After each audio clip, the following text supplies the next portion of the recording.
Elkin ladies. Hello. Carla and Ellen. Hello. Not sisters. No. Friends a very long time. Soul sisters. Soul sisters. Birth, kind of, but not really. Your mothers were pregnant at the same time, pretty much. Yeah. Good memory. Very good. Good memory, because I watched our Zoom interview like of course. 10 times over the last little while just to get a feel of what we were talking about 2 years ago, which was kind of trippy because the whole world was really different. And we spoke about so many different things: confidence, imposter syndrome, some pain points in the industry of like what's not available and stuff like that. How do you feel about those headings now? Confidence, the process, imposter syndrome.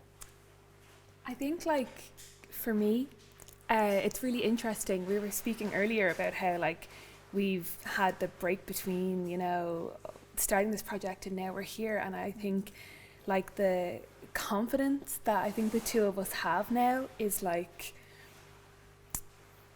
so much more settled, you know?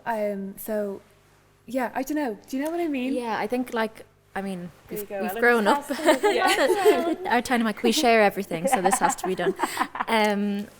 Yeah, I think, you know, we're 2 years older, and like in your 20s, that's a long time. Like, you're learning a lot, and we both have, you know, different experiences outside of music that we're able to bring that confidence into this space now. And yeah, it's really nice. It feels like no time has gone by, and it feels like it's been about 10 years. It's great. It's a strange one, isn't it? Yes. Just swing it around. It's okay. So you've been doing music for a long time, and then you took a little. Is it a break? Would you call it a break? You just had life. Yeah, life happens. You can't always. I think I was saying hiatus because it sounds cooler. That's it what does. the cool bands say. Yeah. Hiatus. But yeah, we just took a little break for like 18 months or so ish. And it's weird, we were saying again, today is kind of one of our first times kind of being back as Elkin, and it's weird because it feels like we have not taken any time off. Yeah. But then also, it's, I don't know, it's so weird. It's really weird. It's great. It feels really good. Good. And think pre-COVID, post-COVID, what are some of the massive changes in yourselves? If you take music and put it to the side for a second, what are some of the life changes that might impact how you see music or how you work in music? I think there was probably a lot of things we all took for granted, which I think a lot of people have been speaking about, you know, whether it's going out and seeing your friends or being able to have a big family event or, you know, go to gigs. So I think it just makes you a bit more grateful for things that you have. Also probably makes you reevaluate like what's actually important. What do I want to do with the next few years and stuff like this. So like we've both kind of had a few life changes since COVID. I think a lot of people probably have. But yeah, it feels nice. Like it feels like we're going into a new little era for ourselves, which is lovely. Yeah. Would you agree? What Ellen said. Same. I love that. And when we spoke last time as well about industry and understanding of the industry, and I think it was like kind of talking about the clicks and people feeling like you need to know everything when you actually don't, you know. And I think there was one story that you told me then where you were playing at a conference and you walked in and it was like, oh God, we're not supposed to be here. Yeah. You know? Yeah. Do you think that you've kind of sorted that side out where you're like, no imposter syndrome, or does it creep up? I don't know.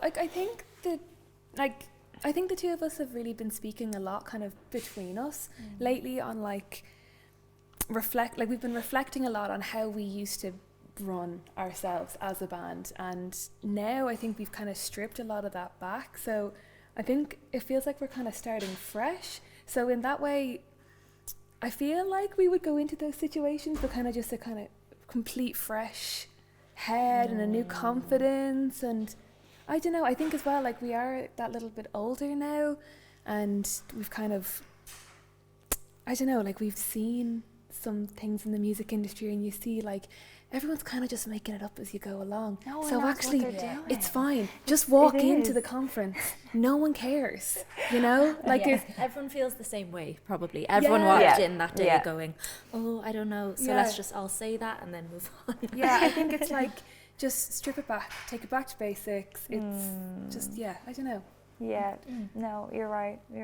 I think you just need to go for it and get out of your head a little bit. Yeah. Because that can ruin things. And I think just like focus on what makes you happy, you know, and when it comes to us like making new music, it's what, you know, what we want to do, and you know, we want to sound this new way that we want to sound, and we're going to present ourselves in a new way. I'm setting up massive expectations now here potentially. You're like, we have to do one performance back now. We're going to take over the world. Whole new band. And that's funny that you said that, because when we spoke as well, you were talking about how you got so locked into always like planning a release, and you had to have a single for a release, and you forgot about the fun of playing instruments and playing music and singing and sing-alongs and stuff like that. So that's funny that you said that.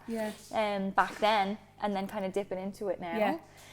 So this project, was there any kind of worry or concern being like, oh God, it's like 2 years, are we actually like, do we still want to do this? honestly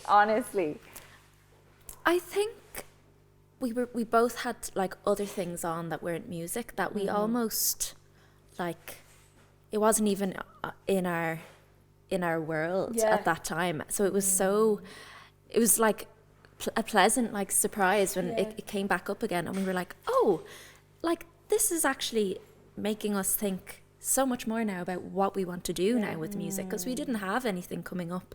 So we were just kind of going along being like, oh, we'll do something at some point. And then with this coming up, it's actually been such perfect timing, I think, really, to kind of give us something to focus on, remind us why we want to do this, remind us how fun it can be, how you can meet amazing people, work with people who are amazing at what they do. And yeah, we're delighted. We're having so much fun. It's great. We're literally having the best day ever. It is. It is really fun.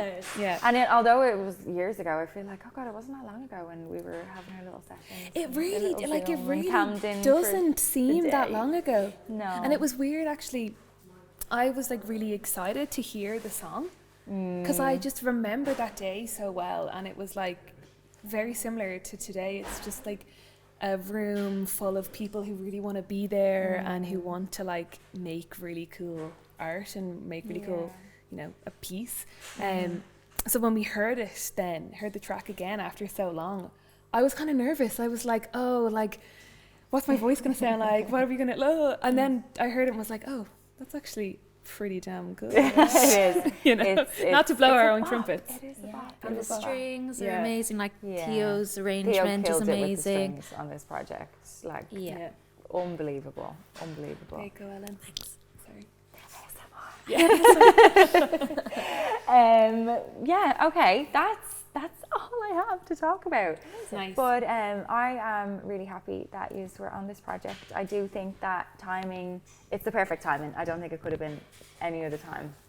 And they're fighting over the mic now. And we're holding it together. We're doing sharing. Yeah. No, we've had the best time ever. Thank you so much. Thank you so much. Thank you. And I'm very excited for the rest of this year. Sorry. Cheers. Okay. Cheers.